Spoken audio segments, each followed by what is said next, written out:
योगेश दादा किमान 60,000च्या मताधिकारी निवडून किमान 60,000. कालच्या लोकसभेला झालं, आमच्या मुस्लिम बांधवांनी निर्णय घेतला होता मोदी हटाव, त्यामुळे 3% मतदान नाही केलं. आमच्या बौद्ध बांधवांचा विषय होता संविधान बचाव, त्यामुळे त्यांनी मतदान केलं नाही. काही कुणबी बांधवांनी एकदा कितीला संधी द्यावी आपल्या समाज बांधवाला, म्हणून त्यांनी देखील मतदान केलं नव्हतं. आणि आमचे जे करवड होते ते म्हटले आम्ही घडावरती काय बटन दाबणार नाही, आमचं धनुष्यबाण ते वास्तव. आणि म्हणून त्याच्यामुळे काय लोकांना वाटलं आता आम्हाला ते लीड मिळालं, आणि तसं स्वप्न बाळगू नका.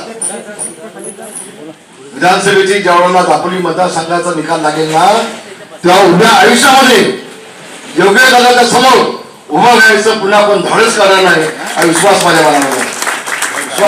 आणि म्हणून भूषण एक चांगलं पाऊल करू शकतो. तुला धन्यवाद.